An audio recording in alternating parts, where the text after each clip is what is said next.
have people come in.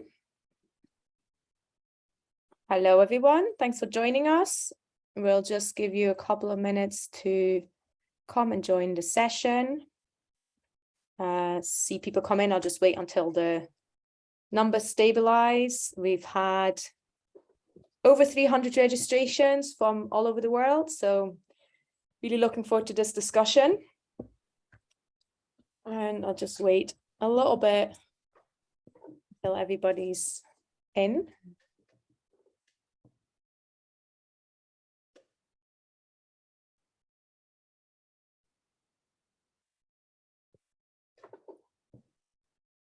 I still see people coming in, so we'll wait a little bit. That's always a positive thing. And now we're at 95. Excellent. Thank you all for joining. We'll get started shortly.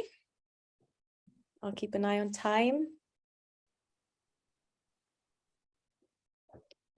Right, I think that's pretty stable now. So we're just under 100 participants. Thank you so much for joining today in this Kronos Hub webinar on tracking open access usage.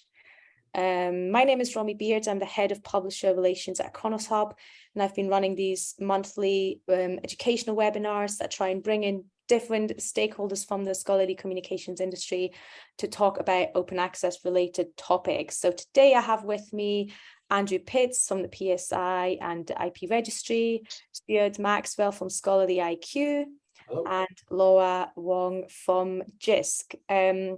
So just to explain a little bit the format of the webinar, we'll have 3 short presentations from each of our speakers. They have 7 minutes each to talk about how they currently collect open access usage in their organization, what their organization does, and talk a little bit about challenges and opportunities around collecting those metrics. Then we'll have a discussion around some pre-discussed topics, and you'll see the questions as well on screen. In the meantime, if you have any questions, please feel free to put them in the Q&A or the chat, and I'll monitor that and bring it into discussion if I see fit. And if not, we should have a little bit of time for that at the end as well. And we'll round off with a quick overview of what's next for each of our speakers. So quite a lot of things we want to get through in the next hour. I promise we'll finish on time because everybody's busy and got lots of things to do.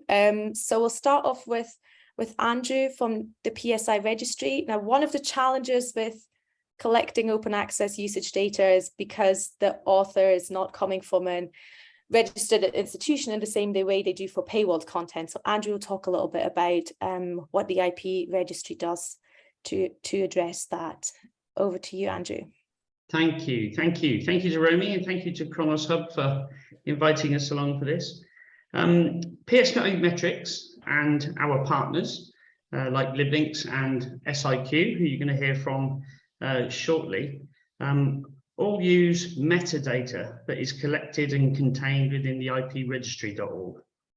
Currently, we have around 78,000 organizations with their associated IP addresses.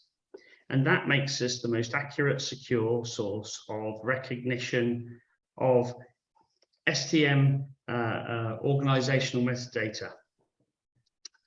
All the metrics produced by us and also our partners like SIQ can be audited and verified by publishers and also by the organizations themselves.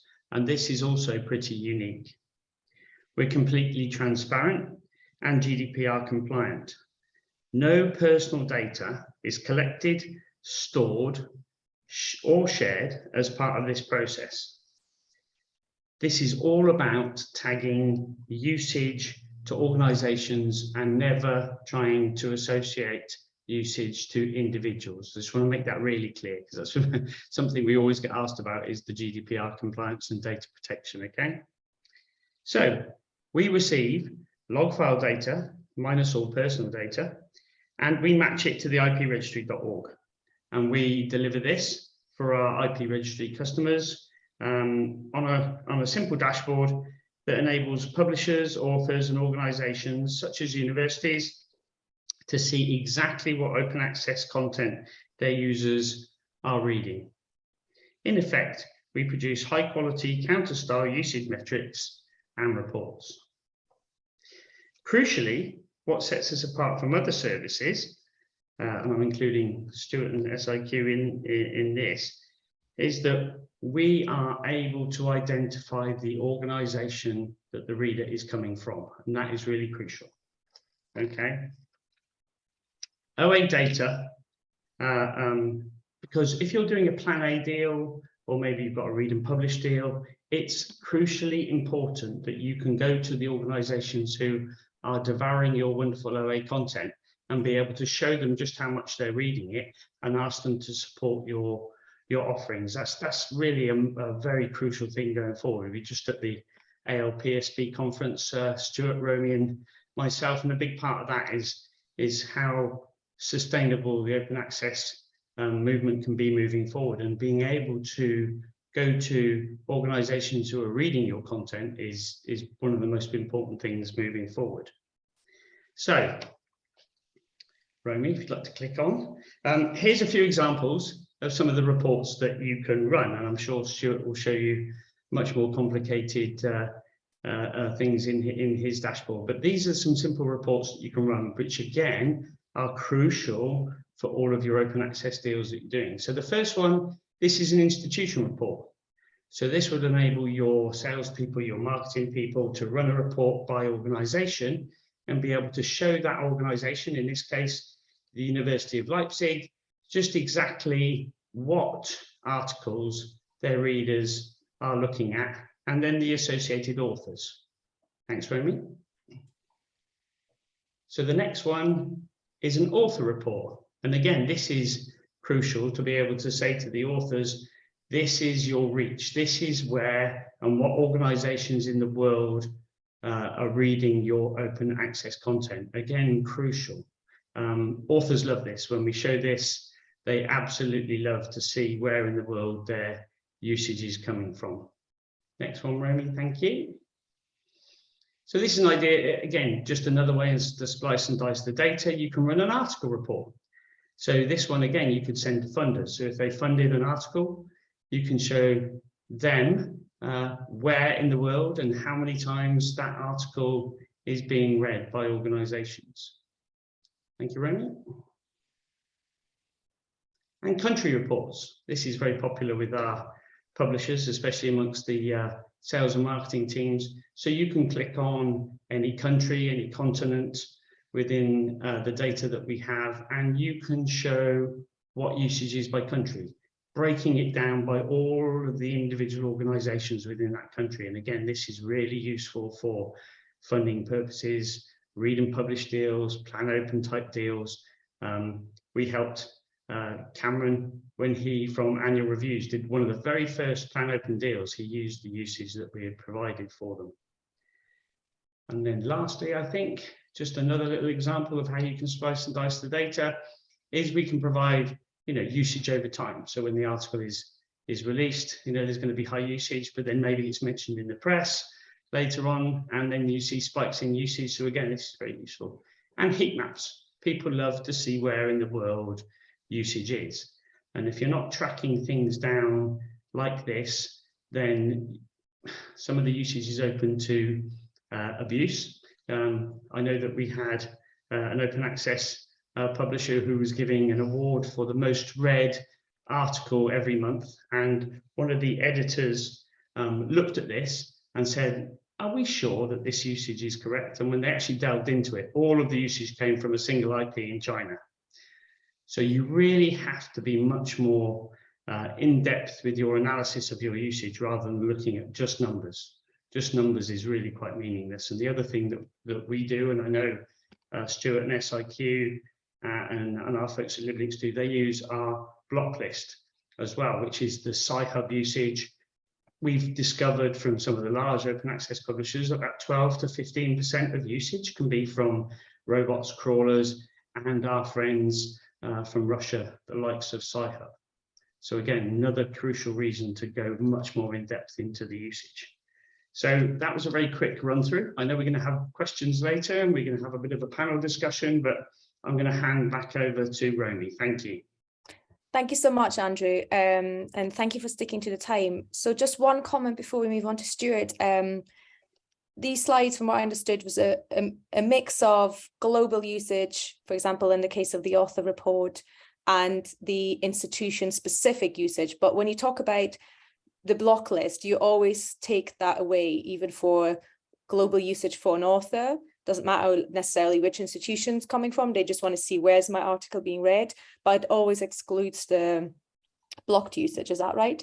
That's correct. And exactly as I'm sure Stuart will tell you in a minute, when they run information through the counter engine, it strips out certain crawlers so that the usage that is given is counter compliant in that case. But really, we don't want to be reporting nefarious activity, because that's no good to anybody.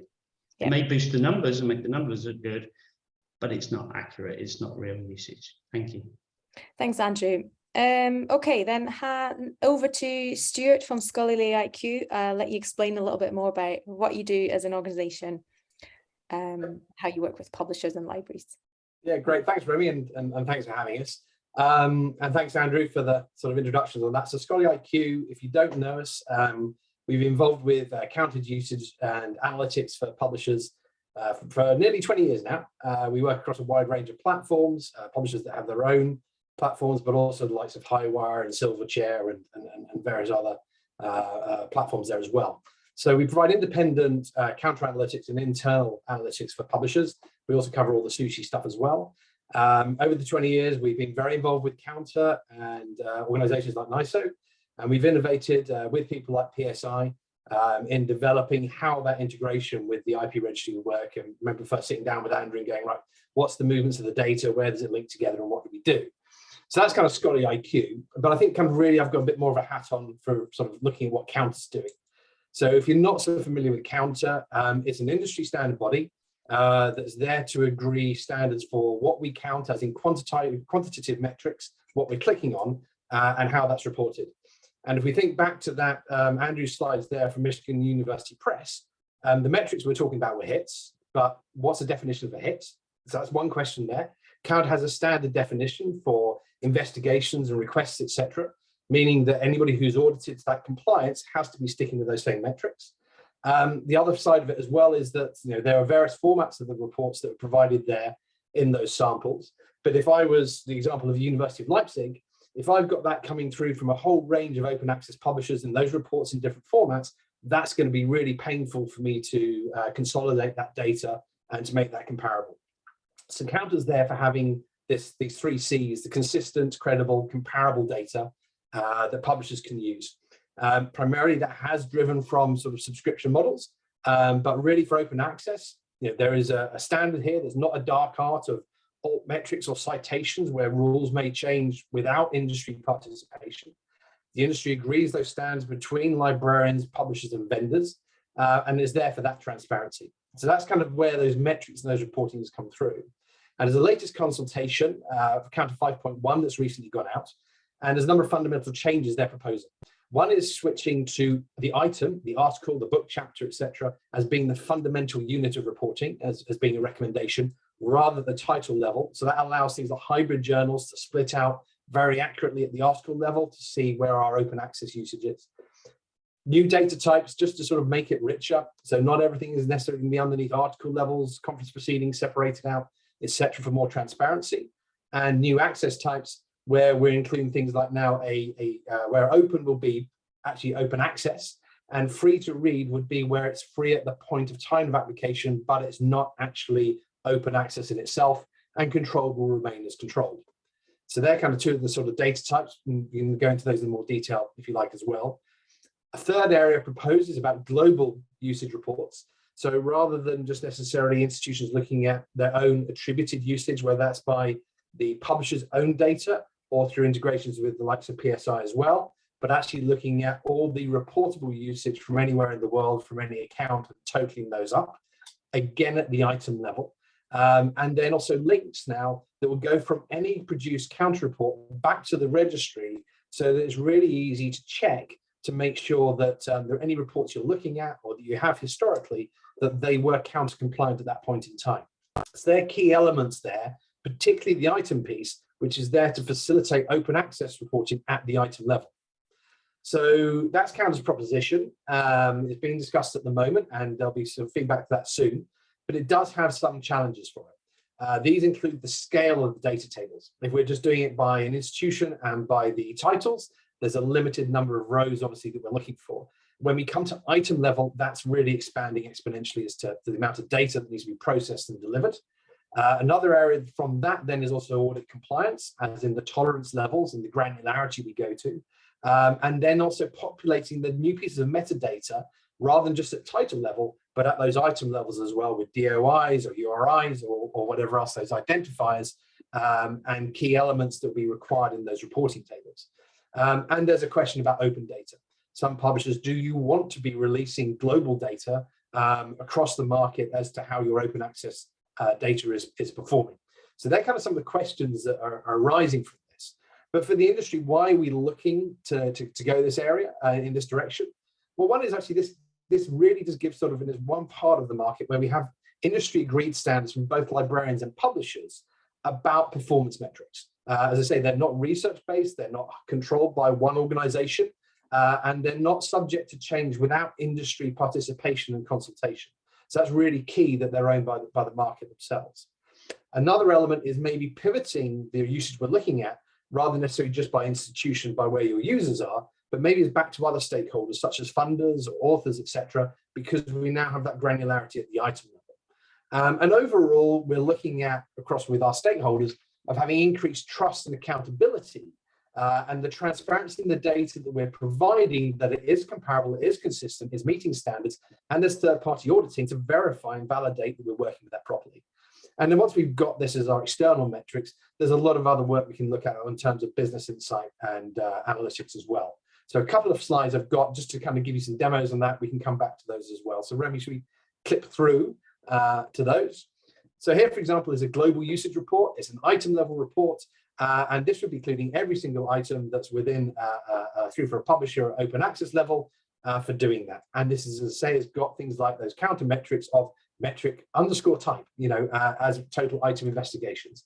And that's all part of that counter compliance. And that would be audited through for those comparability. So it doesn't matter which publisher you're getting it from. If they're auditing compliant, you will be able to work with those and you've got a better like for like comparison in what you're doing. Move to the next one. So that's the counter compliance. Obviously, then we talked about exporting this, so the sushi standard for harvesting the data. But then if you put it into a CSV or a TSV file or something, that again is going to be completely interoperable and work with the other reports you've had and across different publishers, because that's what standards are there for us to do, is to have that trust and confidence in them. So the open access reports are also there to deliver that at the item level. So we've been working with a lot of publishers already who are doing the item level reports, and we're proud to say one of the few that are accredited across all the item reports, so we can see these already. So we move on to the next one. We talked about the stakeholders who we have for these. So at the moment, our reporting tends to be against the institution from where our users are coming from. But with the metadata in there as well by the article, we may be able to say this is associated with this funding body, funder A, B, C, D, etc. And therefore, we can split out reporting internally, first of all, to provide those back to metrics to understand for our funders how we're performing for them. Or actually, if it's required down the line and funders sort of move to that area of interest as it grows, then self-reporting, sushi harvesting, etc., is facilitated by these standardized reports and metrics that we have there. So we already have this set up for publishers where they can integrate this data to pivot the data and provide that out to other stakeholders, societies, authors, funders, etc., not just librarians by their source of their usage, but by source of content as well. And then I've just got one more I wanted to show, which is just talking a bit more terms of once we've got this data internally, particularly for the publishers who are on the call for this, is that if we can associate at the item level other extended data attributes. So in this case, I've looked at things like subject and topic. Now, if we've got a title level report, there's lots of subjects and topics within one particular title potentially. So we haven't really got that granularity. At the item level, with confidence in that data, we can associate subjects and we can show trended usage over time by those subjects and make confident decisions about that. And not only is that within a title at the item level, we can maybe also look in cross titles and look at these subjects across many titles that we might be working with to understand our open access content what users are doing, how they're engaging, and with segmentations like Andrew mentioned about things like geographic distribution, as well as to this case, I put in a filter for a PSI site, where we have the identification of the sites. We say, okay, what topics is a particular institution or funding body where their usage is driving to their content. And I think I just about squeezed in 7 minutes, and I welcome some questions on these in a bit later. Okay, thank you. Sorry, Romy, you're on mute still. Yeah, I just see that. Sorry. Thank you so much, Stuart. Okay. I don't have any immediate questions. So I think we'll hand over to Laura and then look at questions and during the discussion after that. Over to you, Laura. Thank you. Thank you. Okay. Hello, everyone. Okay, so for those of you who don't know, JISC is a not-for-profit organisation that provides digital services to the UK higher education, further education, skills and research sectors. Within JISC, there is a JISC licensing content licensing team, which is more commonly known as JISC Collection. And JISC Collections negotiates agreements on behalf of the UK HE and FE sector. As part of some of these agreements, this includes 45 transitional agreements, as well as other types of open access agreements, such as subscribe to open, collective action, and even some that support funder requirements through self-archiving in the green route. So I'm part of the licensing intelligence and analytics team, and our team is responsible for collecting, cleaning and analysing a wide range of data sets to support evidence-based conversations with publishers, libraries and funders. Usage data is one of those data sets, and I manage 2 usage statistics services based on the counter standard. So standards are really, really important to us because they enable us to work at scale, as Stuart's mentioned. They allow us to aggregate the stats in order to see the bigger picture. We need the standards so that we can pull this data together and make sense of it. So firstly, there's JUST, which is a service that collects counter-compliant reports from content providers on behalf of libraries. So we're working on a per institution basis here. We then aggregate and present that data back to libraries through a range of reports and visualizations through a single interface. So we're pulling all that data together for them. Where JISC Collections has an appropriate agreement in place, JISC is also the source of usage data for licensing managers and data analysts, and then this data then feeds into the analysis of our consortium deals. So in JUSP at the moment, we are collecting platform title and database reports, and we're currently exploring item level reporting. In terms of OA coverage, at the moment, we have the institutional usage that's coming in via the TR or title report. However, global and item level uses are really a top priority for us next year, as this data is really going to help us better inform our work with the OA agreements, which are definitely growing. The other service I work on is IRIS, and IRIS collects raw usage data from institutional and data repositories, and then we process this into counter-conformance stats. In addition to repositories, we also work with a couple of open book platforms, namely OAPEN and University of Michigan Press's Fulcrum platform. And as we're working with open content providers, we provide the platform and item level report within IRIS, and we do this at the global level. So we don't break things down by where the user is coming from an institution, but we do break it down to country level. And we also tend to focus on the item rather than the title. We make all of these stats openly available through our website, and our primary users are repository managers at contributing institutions. But the IRIS data set is actually a potential of interest and value to librarians, authors, funders, publishers, other data provider services that can consume it, and of course, just licensing. So our data analysts will be using the IRIS data set as part of the analysis for our green route agreements. So from our perspective, we see an increasing need to be able to monitor global usage of both open and closed content. So understanding usage of paywall content is still relevant in an open access environment here, because it's providing that context and that fuller picture of the landscape.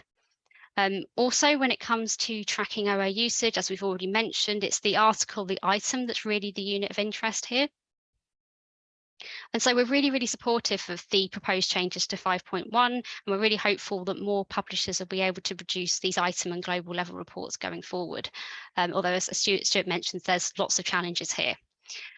So this is really going to enable us to sort of understand and demonstrate the impact of making articles openly available, and therefore the value of the agreements we're negotiating and the effectiveness of the OA policies. So now I think I've got a couple of slides that show some examples. So sorry for having to block some of this out here, but I had to anonymize this data. So this is just one example of a consortium report that we have.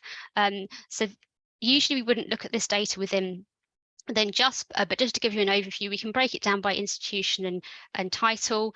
We can add in various identifiers and break it down by controlled and gold open access usage, which we then share with our data analysts, and they'd consume it into a product like Tableau and merge it with all these other data sets to draw out the insights. The next slide. Okay, so I've also included some screenshots from Iris, because as I said, this data is openly available. And again, I've just given an overview of the type of way we can break down the usage within Iris. So this is a platform level report, and it's comparing various repositories. It's showing the breakdown by article, and as I said, all of this is sort of like the global usage. I think on the next slide, what should I do on the next slide? This is an individual item report. So this is, for example, if an author wanted to know how well their usage, how well a particular article is being used, they can get a summary in one place. And again, I've just shown an example here where we've broken it down by country, because as Andrew mentioned, that's really popular with authors. They want to know where in the world usage is coming from. And I think that's the last slide for me. Thank you. Yes, thanks, Laura. I have a couple of questions for you to start things off, just to make the link between like the different services. So if a publisher works with the IP registry and provides information of where the open access global usages come from by institution, then that is fed through to you through whatever provider that publisher uses, right? Is that directed at me? Yes, yeah, I think yes. so. So I think there is a train here. So the information provided the IP registry we shared with publishers and organisations like Scholarly IQ produce the counter reports, and then we harvest those counter reports. So yes, that would get fed through to a service like JUSP. That's why the order made sense anyway. Yes, it does. The other question I have for you, because you talked about JUSP and Iris, and obviously one is for openly published content, so gold hybrid route, where the other one is green and it might be a different version of the article. Have you done any analysis where you try and link the two together? So look at usage of the same article from an institutional repository or from the publisher's side, or even different version of the same article? We haven't looked at it yet, but it's a very interesting question, and we're planning to take a look at it sometime next year. So it's a case of scheduling it in with our data analysts, and we'll probably look at a couple of specific agreements that JISC are currently working on, and working closely with those publishers to investigate that. Yeah, I think that would be quite interesting. Yes, definitely. To make that link. And I think I mentioned when we had the prep column on a panel at Charleston, where we look at OA books usage and OA journals usage. And I think for the books, they're looking at that more because it's more of an issue, because different versions sit with different aggregators in different locations. But I think with journals, primarily looking at the final published version on the publisher's site. That's certainly what my understanding is, what companies like PSI and Scholarly IQ are looking at. Stuart, is that something you're looking at expanding, or sticking with the kind of published version on the publisher's website? You're on mute, Stuart. Yeah, I think you can maybe recognize that yourselves now. And I hope everybody can see all the speakers. That's if you don't, someone put something in the chat, but you should be able to see us all. Yeah, so kind of this would most closely probably come back to Counter's new proposed sort of granularity of things like data type. You know, where there are sort of there's a greater depth in a number of these, but versioning isn't so much of this at the moment. Counter tends to sort of, publishers have it more as the content of record, as being sort of what's tracked. However, this would be an area that, you know, maybe sort of preprints and other issues would be looked as a categorization within Counter as an attribute of an item that you would then use as a filter against it or to identify that. Again, though, this comes back to the challenge of metadata. The more components of the reports that we look to introduce, sometimes the more difficult it is to get that, particularly for sort of legacy content. The other thing it does as well is it again makes those data tables much larger as we add in more and more attributes. So where you might have had one article, with one row item for it, and then the various metrics, you're adding complications the more variations of components you put in there, and you get to things that stuff like Excel tables just can't handle it. It's got to go in for tools like JISC to help you manage that data. But very much it's kind of led by counterers to librarians and publishers saying, is it worth us to start breaking those out for that? Yeah, great, thank you. Let's talk a little bit about use cases, and we've touched on that already. Andrew, you were talking about funders as use cases, authors.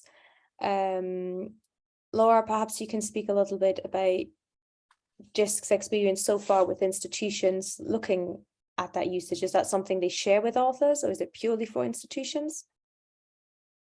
It's on different levels. It depends on who you're talking to in the institution and what their questions are. So we know from looking at sort of the repository side, there is interest from authors, and repositories share a lot of do a lot of reporting internally, particularly to promote the value of repositories, and authors are interested in that level of detail. If we're talking about librarians who have usually come from more of a subscription side, currently there's interest when we're talking about transitional agreements in terms of monitoring that OA usage and understanding that, but at the moment it's sort of the whole community sort of trying to understand what metrics they need, so it's a little bit in flux. So we have JISC coordinates a transition agreement oversight group, so that's comprised of members of the JISC licensing team and also and chaired by institutions, and in that, we've been discussing sort of what metrics they need to monitor transition agreements, of which usage is one of them, and how we go about interpreting and presenting that, and what sort of metrics need to come together. So I'd say at the moment there's a growing interest from libraries, and they know they need to look at this, but there's still a question about how we actually turn these stats into metrics and performance indicators. Yeah, certainly that's the feedback I've had when I've interacted with libraries on this topic. They said, we want to look at this to evaluate our agreements, but we don't have all the data yet. And also from analysing paywalled content, subscription, libraries tend to look at the usage within their organisation. But yeah, although there is some level of matching being done through the IP registry, for example, as someone pointed out in one of the Q&As, there's a lot of usage from outside the campus that will obviously not be accounted for, not be linked to that institution. So there's the question of, should we look at global usage when we do those kind of analysis rather than an institutional specific one? Andrew, you want to say something about this? Well, just to quickly say on that, Tim Lloyd posted something recently, and I know this is something from Seamless Access. 97% of usage comes through IP address validation now. Remote access, such as Seamless, takes up about 3%.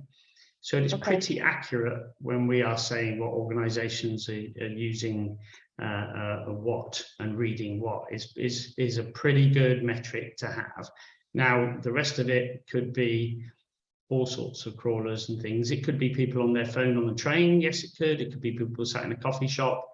But a really good gauge is having it run through the IP registry. And I would urge Laura to take her usage metrics and then work with us to run it through the IP registry, so you can actually tell libraries what libraries around the world are reading all of the repositories that they have the data for. It's the next step, and it's the same with the Open Access Book Usage Trust. They have all this wonderful data, but it's just numbers. And if you want to turn it into kind of a standard that Stuart does, you know, at SIQ, they run it through the counter standard first, then they run it through all of the metrics. You're going to get a really pretty good, accurate idea across lots and lots of open access publishers about who is reading what.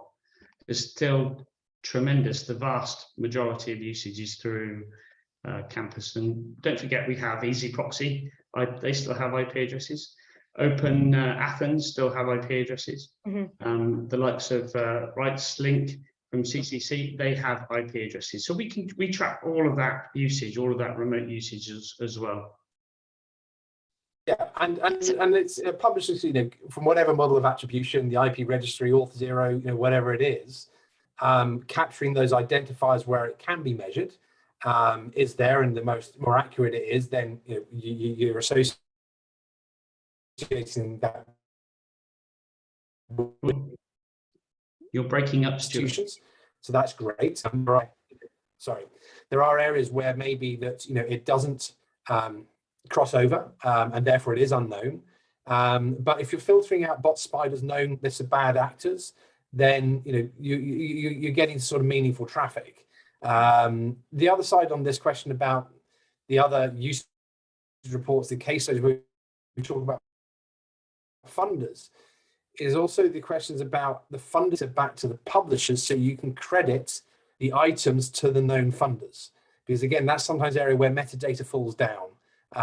And Laura, from your point of view, if all your publishers had associated with their DOIs that this was funded through on one of your transformational models, it would be a lot easier for you to, with a standard identifier, to be able to take that from different publishers alongside those reports.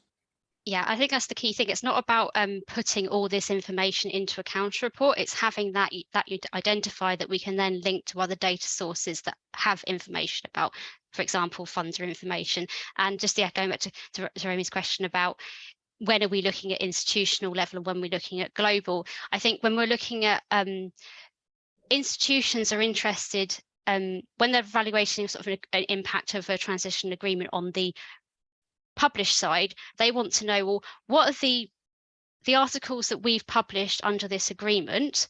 What is the global usage? What's the impact? What impact we have by making these articles openly available? So it's a case of matching the article, the published article, to an individual into the global usage and understanding how that's used, and that may be breaking it down to the institution level. Whereas if maybe an institution that is in a transition agreement, but they actually read more than they publish, they might be interested in saying, well, actually, of the titles that we're reading that are open access, how are we getting value from this agreement that may not be through the published side? So they might be more interested in, okay, so what's the usage at my institution? So it depends on the perspective you're looking at and what questions you're trying to answer, whether so I'd say we're interested in both institutional and global usage. Yeah, that's interesting, the two use cases there. I still think there's a little bit of controversy in terms of how much you can match to institutions. It's quite interesting what Andrew's saying, 97% of usage comes from an institution. I've heard 20%, so there's obviously quite a wide variety there. And is that something that's been an obstacle for you, Laura, for those institutions that want to look at the usage based on their institution, that they think there's not enough data there? Yeah, I could talk from a our sort of a consortium perspective. It is a challenge because at the moment there are publishers out there providing global usage reports, but they're not really seen as a standard. They're not. We haven't started collecting them. It's something we want to look into doing over the next year and seeing how we can collect and use those sort of global level reports. But at the moment we are aggregating usage, and we know that the OA usage that's being picked up in the reports is only a fraction of the global usage, because we're only collecting what's at an institution level. And again, I've heard different percentages about how we estimate what's being captured in the institutional level reports. Everything probably is got an IP attached to it, but what's actually used by that institution's a bit more tricky. And I think we have seen where things have been made open access, sometimes usage has dropped off. And I think the annual reviews example was a really good example of that, making something open and suddenly their counter usage dropped off, even though their actual usage had gone up. Stuart? Yeah, I just wanted to sort of add in that some of the elements of the standards here are actually already there to support some of these questions. So, for example, we have, the deduplication clicks, double click rule. So if something is requested twice in 30 seconds, we only count one of them. If it keeps on getting requested, that one particular item, that will keep on getting deduped through for that. So that helps to minimize that. There are industry standard lists of bots and spiders to remove as best practice. And that again makes it comparable across publishers about what's going on with those. There are further steps that publishers can opt into to check that as well. Industry standards aren't necessarily backing through for those. We also have metrics, for example, as well as having the total numbers of investigations and requests. The standardized metrics also include unique items and requests. So, we're there able to see if there are multiple clicks happening too often. And one of the questions we had actually from Jackie Proven was about this question about HTML and PDF. Do we break those out? We don't look at those now. An item is an item, whether it's HTML or PDF. It's the same 30 seconds rule for the dedupe. The publishers are using different methods to recommend content, but things like the unique counts allow librarians to kind of see that check about total items versus numbers of unique items and how that behavior is matching up from where they are. Other elements to add in, things like geographic. They're not part of the industry standard to have geographic breakdown at the moment. There's a question from Matthew Goddard asking about subjects within the counter data. Some of these parameters aren't part of the standard at the moment, but it doesn't limit a publisher from adding in those parameters. For example, where they can associate country by IP address.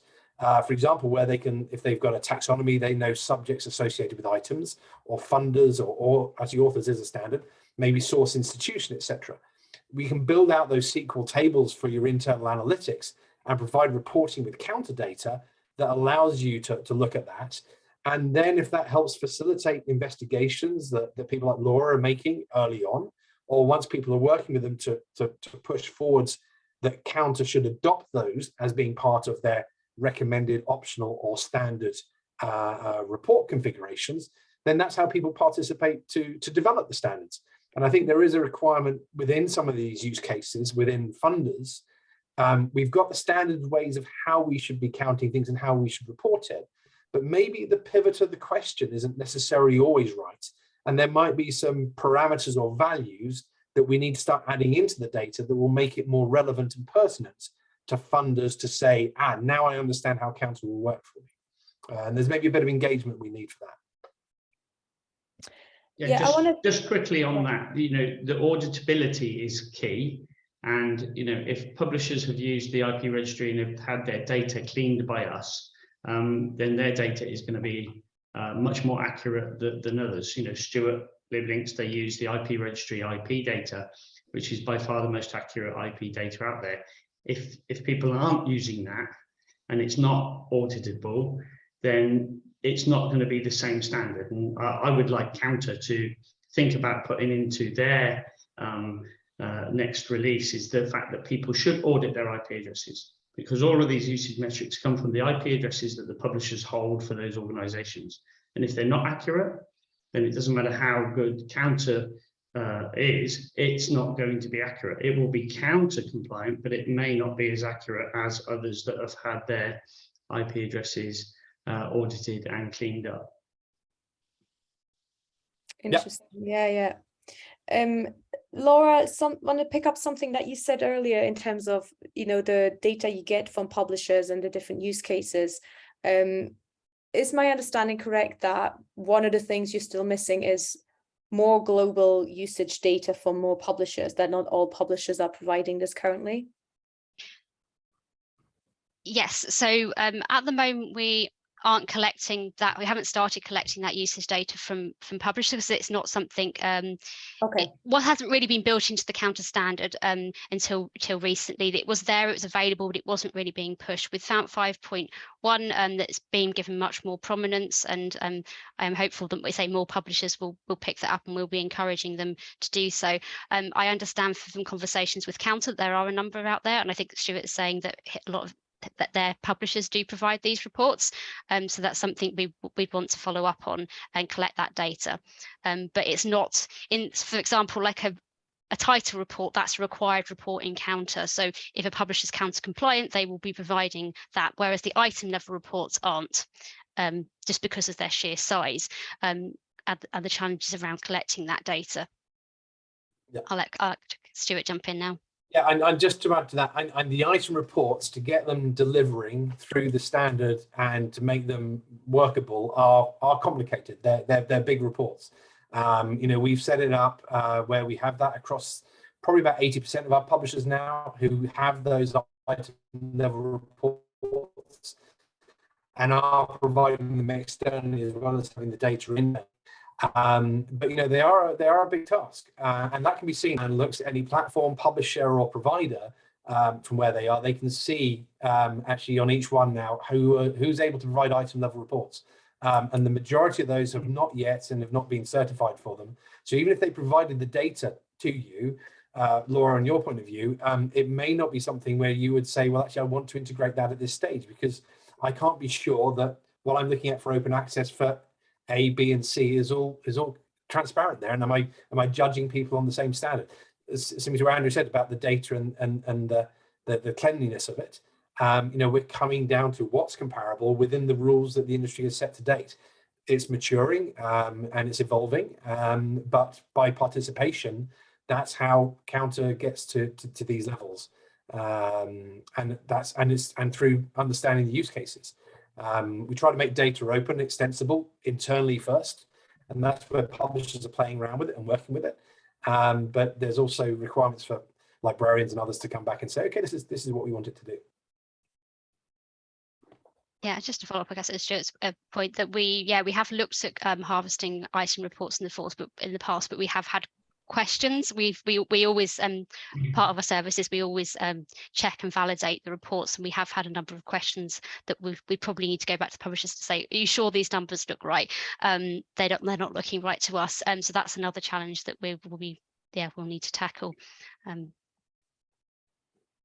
Let's get back to the question about different versions of articles. We have a question here from Matthew Goddard. Thanks for that.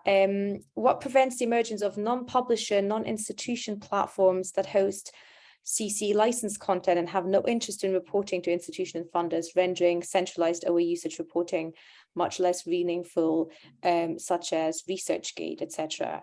I do think that, we need to look at different versions out there and try and find a way to combine usage from different locations. So if there's PDF of CC licensed content elsewhere, like ResearchGate, those places need to look at collecting usage as well, so you can get a centralized view per article. What are everyone's thoughts on that?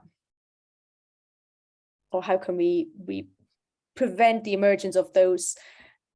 I would say the way to do it is to make sure they track usage as well and share that usage.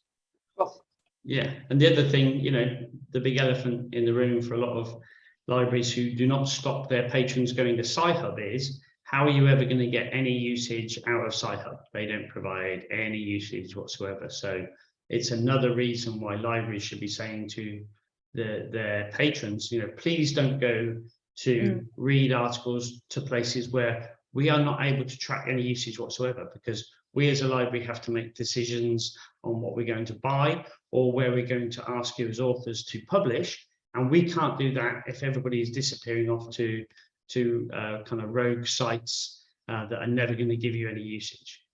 But those are blocked off your list as well, though, aren't they, Andrew? They're blocked off, but I'm talking about the actual usage. So yeah, the usage is lost, so you don't know about that. Usage is lost when it goes to Sci-Hub, right? Mm-hmm. And this is maybe something which is, is wider in the community.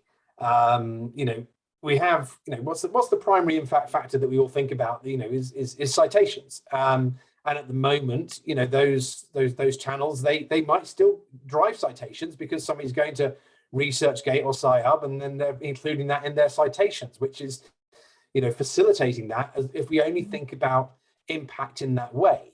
But citations is a dark art, and we don't tend to find out what the citations, there's a long time lag. Usage gives us data straight from publishing, straight from when it happens, and it gives us that performance over time. And then with the additional data we can look at it can break it into so many other facets. You know, we talked about geographical. We can look at known institutions versus unknown.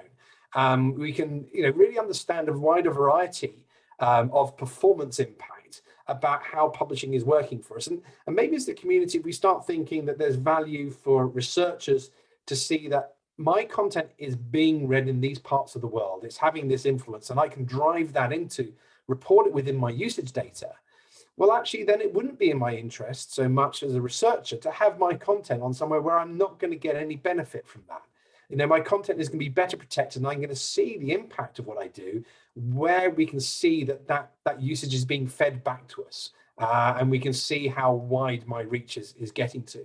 And so maybe it's more where the community matures to say we want credible, transparent, and trusted places where we're publishing content to be those that are sort of best actors and are playing by the right rules of the market.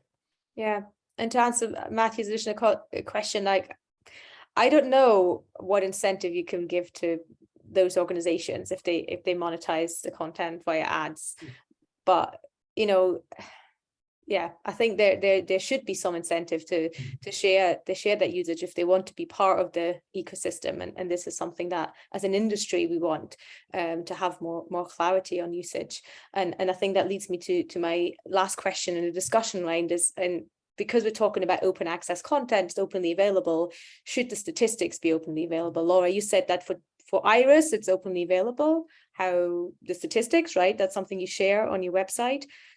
Do you see the same happening with JUSP? Is this closed access, and should open access usage stats be openly available? So with JUSP at the moment, it's closed down because we've got agreements with the libraries and the publishers about how we handle their usage data. So institutions can only ever see their usage data, and just collections can only see data that's relevant to their agreements. The question of whether we would make any global reports we've got available open, I suppose, is still out for debate, and I think it will be to do with the relationship we have with the publishers and the institutions, and how they feel about that. From our perspective, we would need the data to be easily accessible and consumable, I think, is the key thing, rather than necessarily it being open. We need to be able to access the data. It doesn't necessarily mean it has to be open to the entire world. I think there is a lot of value for publishers making their usage of their OA content openly available, and I think that's going to be helpful all round.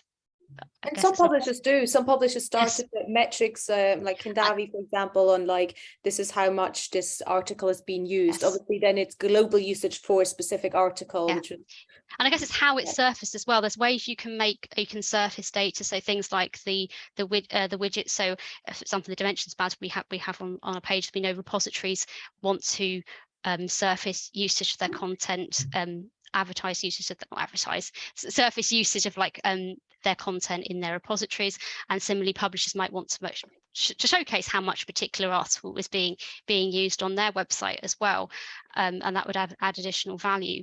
So there's different ways of surfacing this data, and of course you can also make high-level trends openly available. So there's the data behind it, and then there's kind of like the statistics and the analysis you might wish to make more widely available, because it has a broader impact. You know, I think we have to be very careful if we're going to open up all usage metrics to anybody who wants to see it. I think the idea of global usage, so how many times each article maybe has been read, as long as everybody's using the same way that they're counting it, which is where kind of counter comes in, but where auditability comes in. As I said before, if you haven't had your IP addresses checked, how would you trust that Harvard University did in fact read that article that many times? But I'm a little bit wary about putting up statistics showing exactly what organizations are reading. I think there would be quite a few corporates would be not happy if everybody knew what articles they were reading, because then you can pretty much put two and two together and get the research back.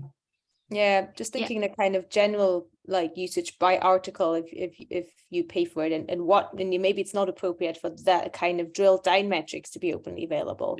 Yeah. I think it should be open for organisations to see what their patrons have been reading.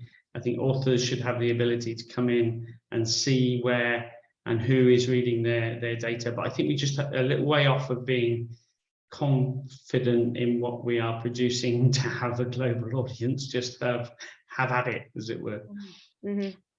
Yeah, I agree. Sort of, it's understanding what the use case of sharing that particular stat or report is. There are situations where you might want to make high level usage available, but I agree there are concerns particularly when you get down to the article and country level. We know with IRIS, we are very careful. We don't share any RP information, but we have to be very careful about that. And we are very conscious that there are possible security concerns with sharing which institution or which individual, or whether an article's been read in a certain country could be potentially an issue.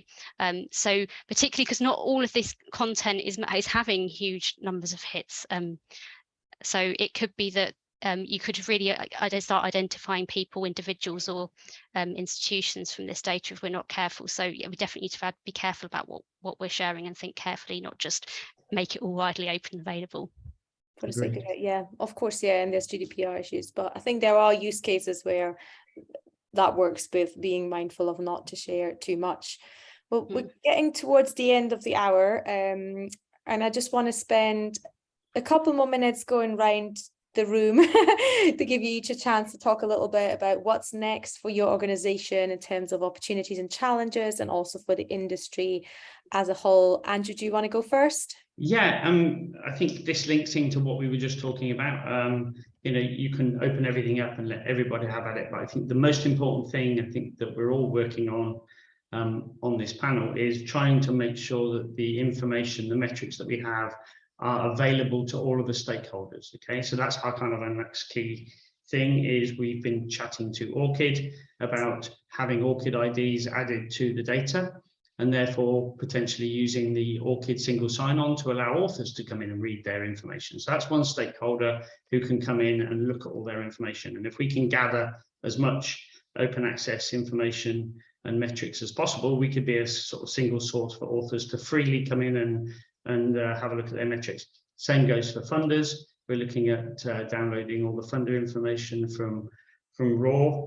And the next step will be to allow all of the organizations, so the libraries themselves, who can freely log in, this is all free, into the IP registry, and then click on the links to the publishers that have open access content with us, and then they can read their information. And then that would be the same then for the affiliations of the authors. So that's what I see the next step is disseminating this information in a better way to as many stakeholders as possible. Thanks, Andrew. Hand over to Laura for a quick roundup. Yeah, so I think, as I mentioned before, I think over the next few months for us, it's going to be about sort of engaging with libraries and funders and publishers to really understand the use cases and opportunities, so we can actually start looking at those challenges, but and sort of exploring practical ways to resolve them. And for us, it's the scale is an issue. It's a challenge we need to tackle, the size and size of these reports and how we handle them.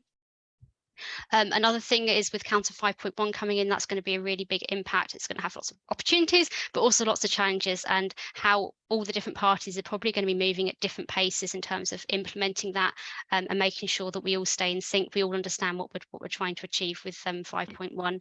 And also, just to quickly mention, you have mentioned it before, we're also looking at what we do about OA monographs, because that's a very different, they're a very different content type. Mm-hmm. And so we're already starting to think about how we treat those.